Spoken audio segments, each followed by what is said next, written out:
तो कौन सा है अगला फाइलम? इकाइनोडर्मेटा।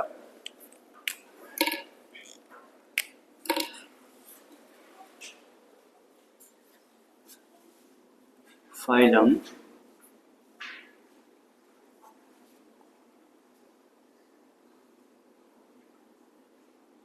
इकाइनोडर्मेटा।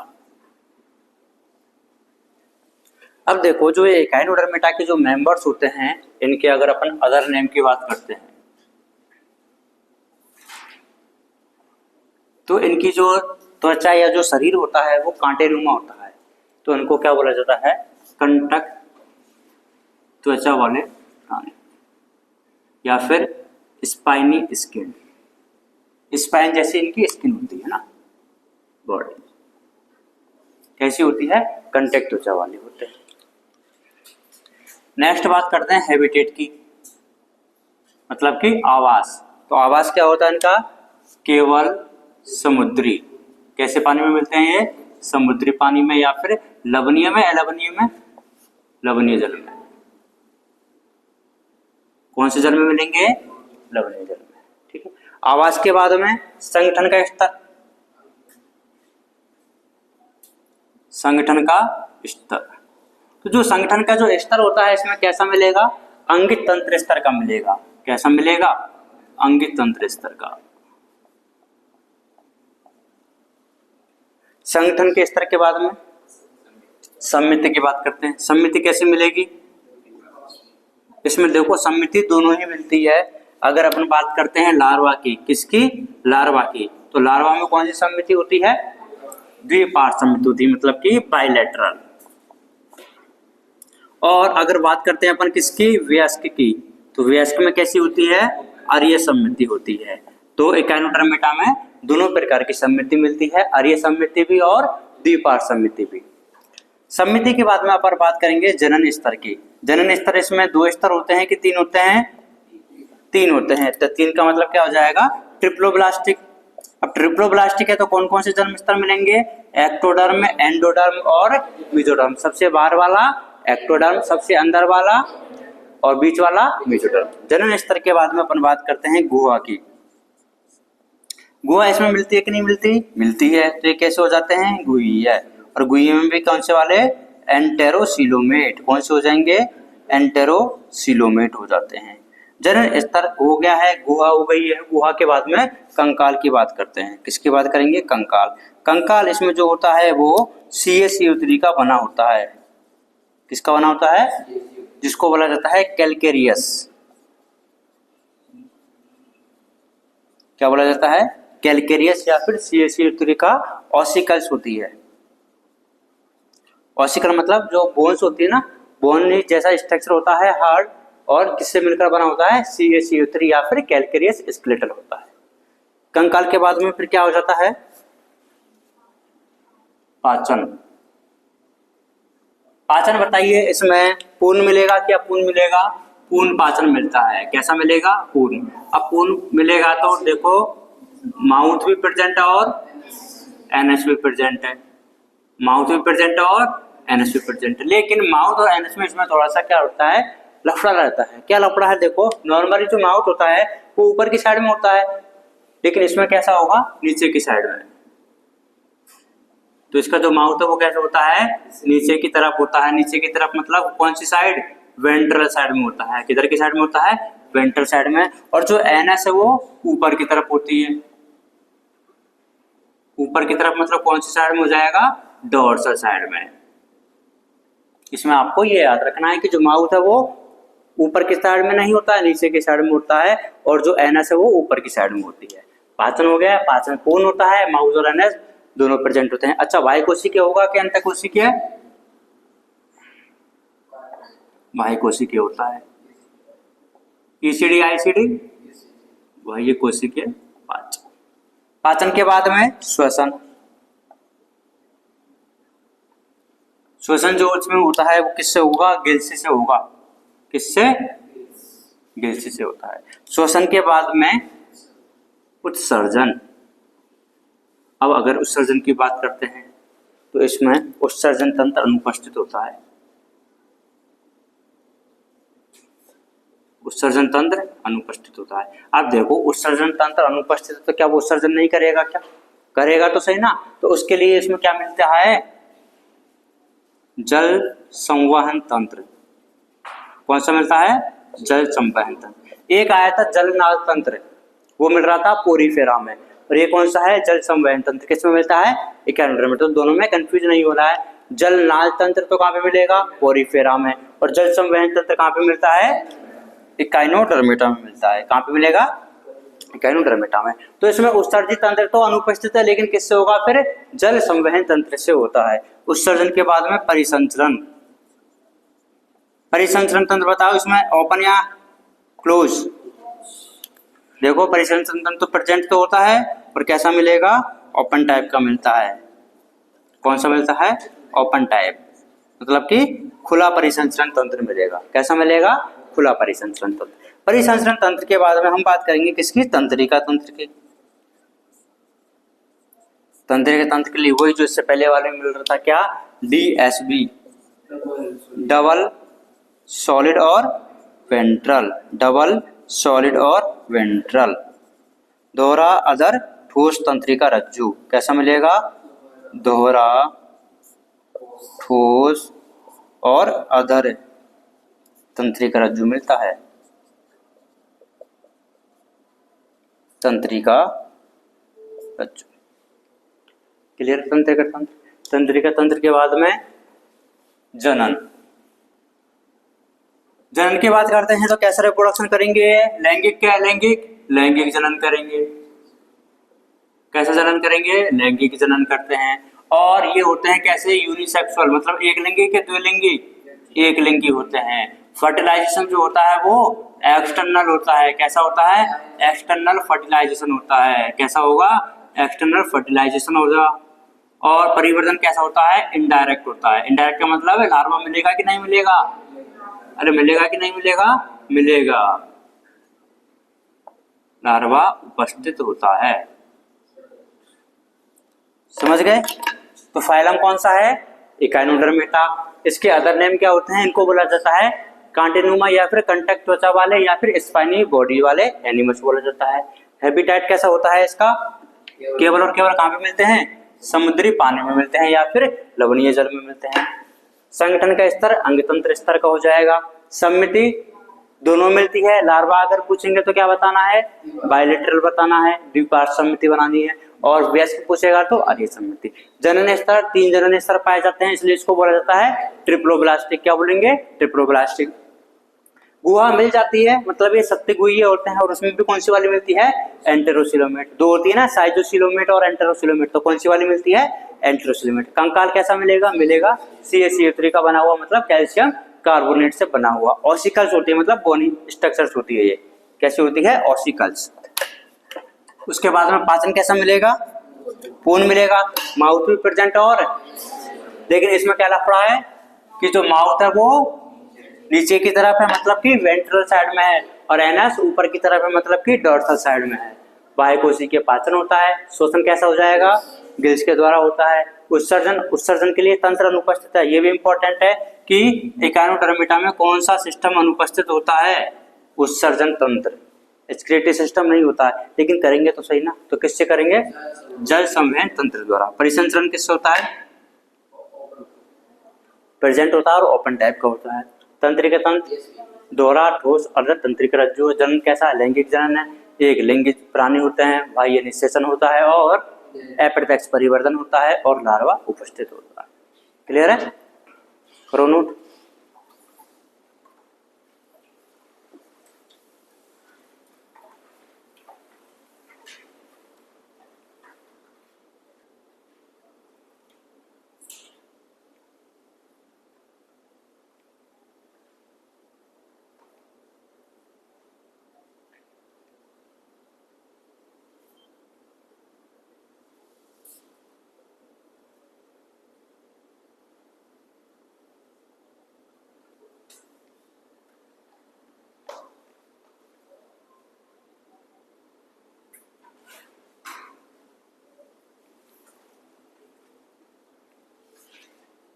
हो गया नोट?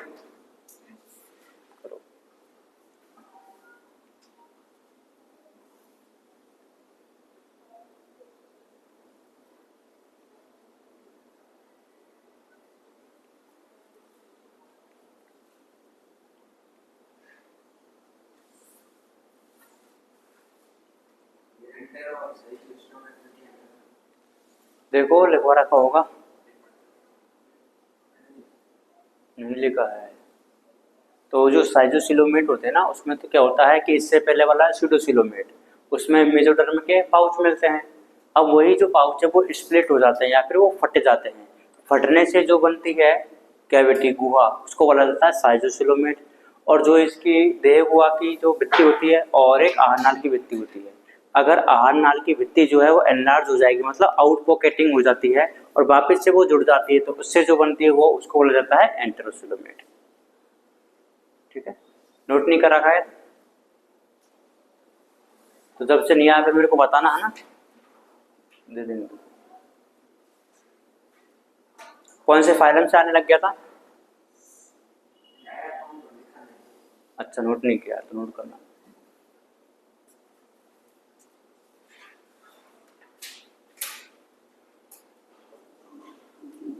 कर लिया सबने नोट? ठीक है।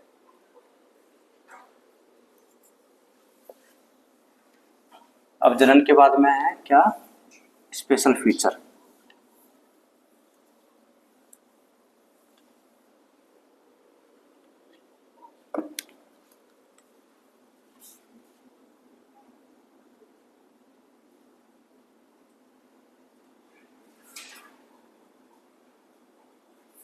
अब अगर इकाइनोडर्मिटा के स्पेशल फीचर की बात करते हैं तो इसमें पाया जाता है वाटर वेस्कुलर सिस्टम। कौन सा सिस्टम होता है? Water vascular system. जल नाल नहीं, जल संवहन, नाल तो आगे रह गया, जल संवहन तंत्र।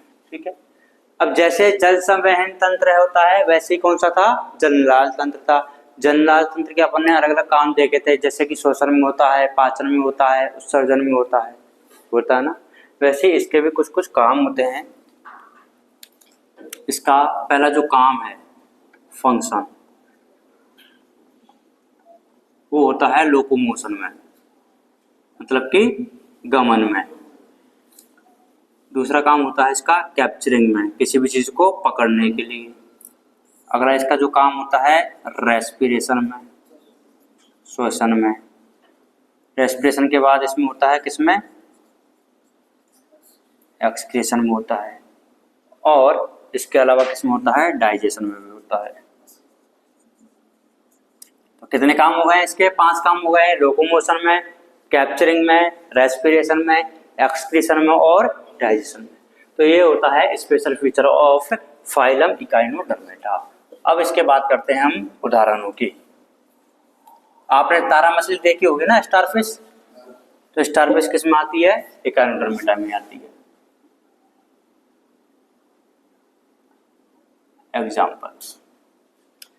एग्जाम्पल्स की अगर बात करते हैं तो पहला आ जाता है इसमें एस्टेरियास। कौन सा होता है? एस्टेरियास, जिसको बोला जाता है स्टारफिश। क्या बोलेंगे? स्टारफिश। दूसरा इसका जो एग्जाम्पल है वो है इकाइनस, इसको बोला जाता है सी अर्चिन। क्या बोला जाता है? Sea urchin. तीसरा एग्जाम्पल है ओफ्यूरा, इसको बोला जाता है ब्रिटल स्टार। क्या बोला जाता है? Brittle star. फिर होता है कुकुमेरिया एंड होलोथुरिया, इसको बोला जाता है सी कुकुम्बर।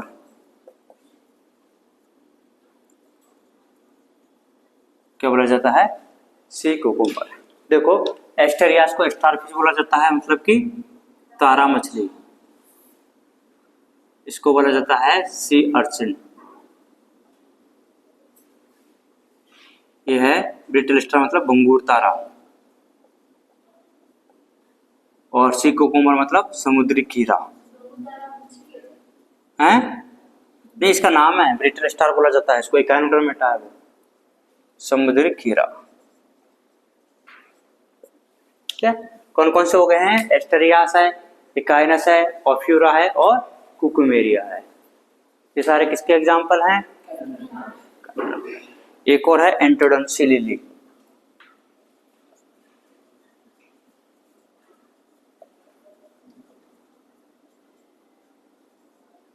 सी ले ली। ये सारे एग्जाम्पल किसके हैं? इकोनोडर्मेटा के।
कुकुमेरिया भी सी कुकुम्बर है और होलोथुरिया भी सी कुकुम्बर है, दोनों ही।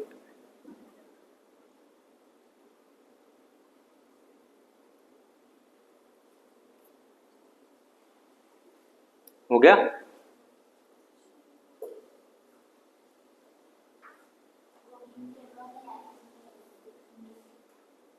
हाँ एंटीडॉन सी ले ली, सही है एंटीडॉन।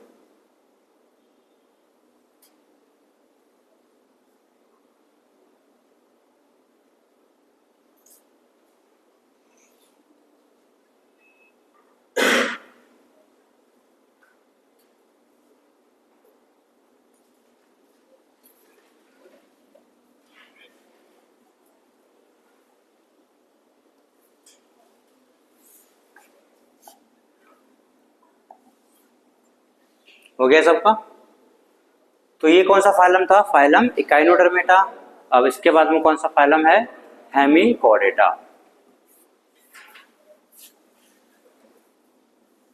देखो अपन ने नॉन कॉर्डेट में सारे फाइलम पढ़ चुके हैं, लास्ट वाला बच रहा है कौन सा? हेमिकॉर्डेटा।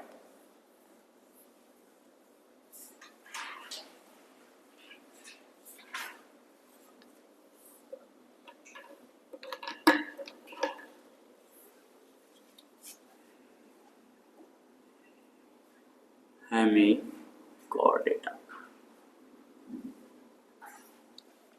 हेमिकॉर्डेटा में सबसे पहले इसके अदर नेम की बात करते हैं। अदर नेम को बोला जाता है वर्म लाइक एनिमल्स, कृमि रूपी जीव। कैसे होते हैं ये? कृमि रूपी होते हैं।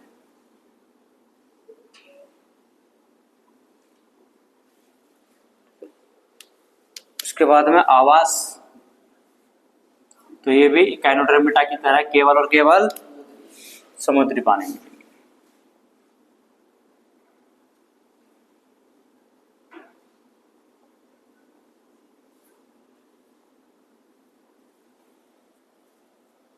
आवास के बाद में संगठन का स्तर,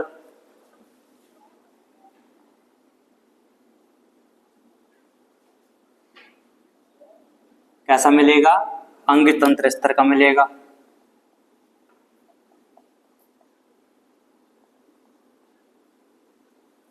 संगठन के बाद में शरीर की सम्मिति।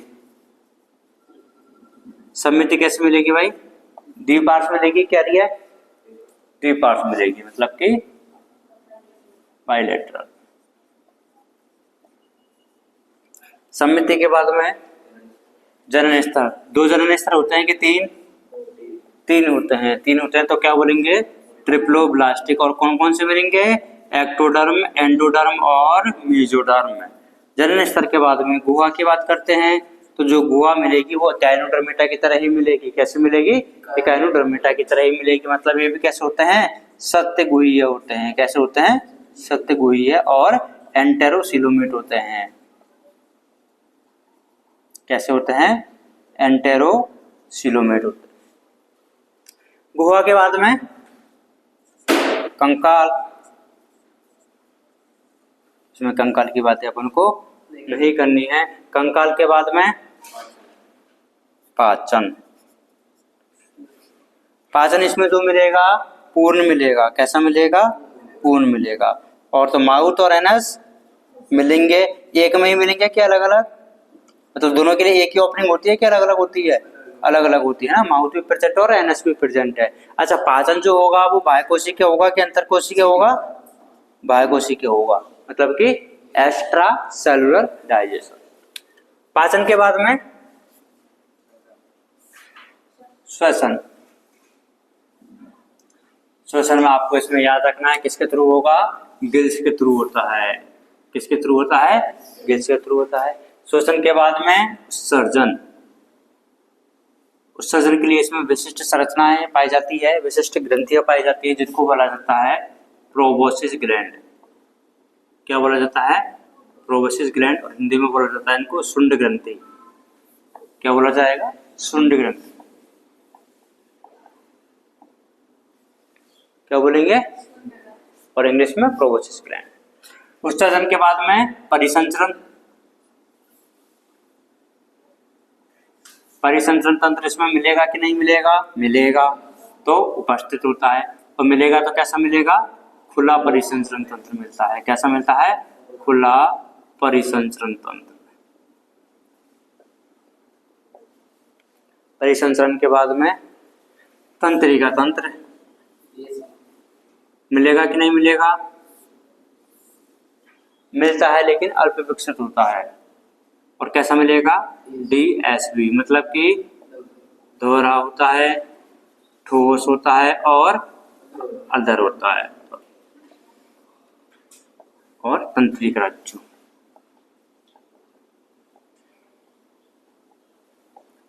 तंत्रिका तंत्र के बाद में जनन। जनन जो होता है इसमें कैसा होगा? यूनिसेक्सुअल। यूनिसेक्सुअल बोले तो एक लिंगी या द्विलिंगी? एक लिंगी होता है, मतलब कि यूनिसेक्सुअल होते हैं। और यूनिसेक्सुअल के बाद में जो निषेचन जो होता है वो बाह्य निषेचन होता है। एक्सटर्नल होगा कि इंटरनल होगा? एक्सटर्नल निषेचन होता है। और परिवर्धन जो होता है वो अप्रत्यक्ष होता है। कैसा होता है? अप्रत्यक्ष। और लार्वा मिलेगा कि नहीं? लार्वा उपस्थित होता है। कैसा होता है? लार्वा उपस्थित होता है। जनन के बाद में कुछ विशिष्ट लक्षण है, वो अपन भी करते हैं थोड़े से नोट, ज्यादा है नहीं है इसमें।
कर ले नोट, इधर से कर लो।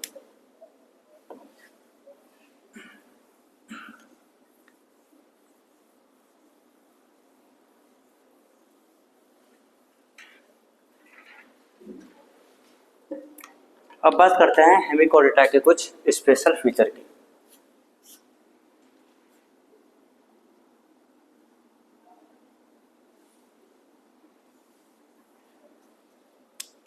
तो देखो पहले क्या होता था, ये जो हेमिकोडेटा है, तो ये जो हेमिकोडेटा जो फाइलम है ना, पहले इसको कोडेटा के अंदर, किसके अंदर, कोडेटा के अंदर एज ए उपसंग रखा गया था। किसके अंदर, उपसंग रखा गया था। क्यों रखा गया था, क्योंकि इसका नाम क्या है, हेमिकोडेटा। तो इसमें नोटोकोड तो नहीं मिलती है, लेकिन नोटोकोड के जैसी दिखने वाली एक संरचना पाई जाती है जिसको स्टोमोकोड बोलते हैं। क्या बोलते हैं, स्टोमोकोड। तो पहले क्या किस में रखा गया था, इसको कोडेटा में रखा गया, किसकी तरह, उपसंगिकी की तरह। लेकिन बाद में पता लगा कि ये जो स्टोमोकोड होती है ना, वो नोटोकोड नहीं है, नोटोकोड के जैसी दिखने वाली संरचना है। भाई नोटोकोड होगी तो अपन कोडेट में रखेंगे ना, तो वापस से इसको कहां पे रखा गया है, फिर एज ए संग रखा गया है नॉन कोडेट में। ठीक है, तो पहले हेमिकोडेटा को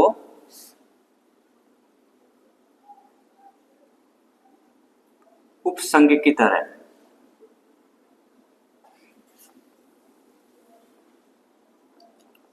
कोडेटा में रखा गया था, परंतु अब इसे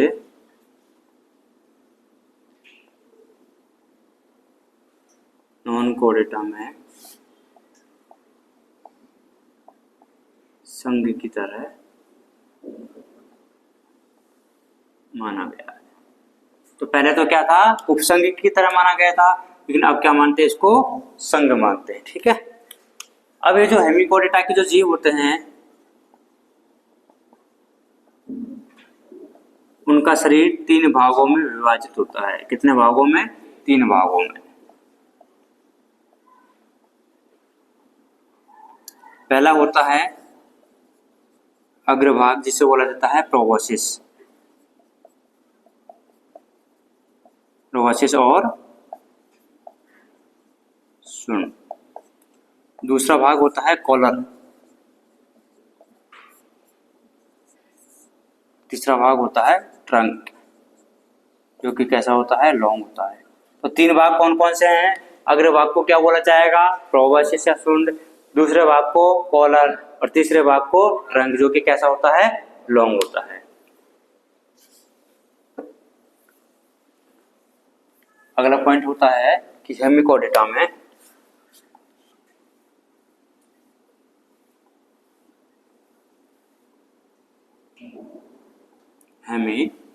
में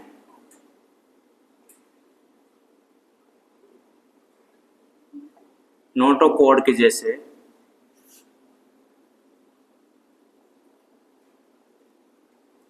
संरचना पाई जाती है। नोटोकोड होती है कि नोटोकोड की जैसी संरचना होती है, नोटोकोड की जैसी संरचना पाई जाती है, जिसे क्या बोला जाता है, स्टोमोकोड। क्या बोला जाता है, जिसे स्टोमोकोड या फिर बकल डाइवर्टिकुलम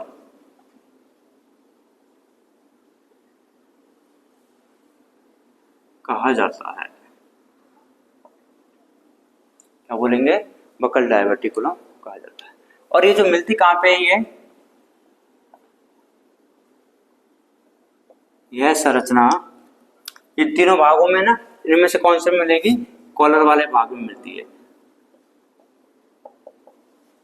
कॉलर वाले भाग में उपस्थित होती है। अच्छा, पूर्ण विकसित होती है कि अल्प विकसित होती है, अल्प विकसित होती है, कि एक अल्प विकसित संरचना है।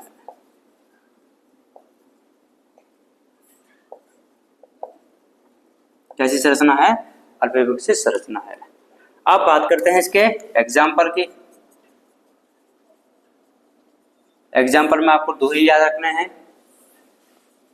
कौन सा है, बेलेनोग्लोसस,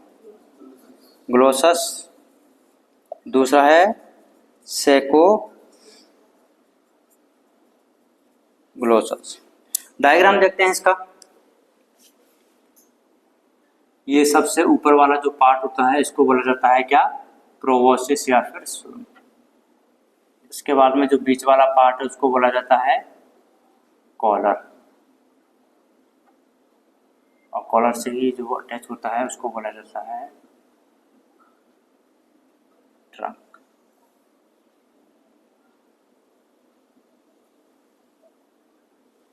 कितने पार्ट हो गए? प्रोबोसिस, कॉलर और ट्रंक।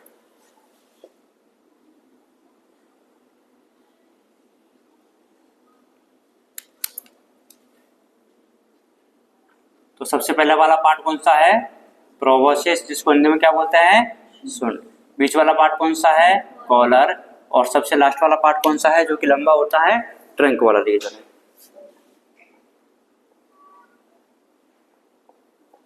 प्रोबोसिस, कॉलर और ये होती है ट्रंक। और ये डायग्राम है किसका है वैसे? बेलेनोग्लोसस का है। किसका है? बेलेनोग्लोसस का। समझ गए? ठीक है, करो इसको नोट।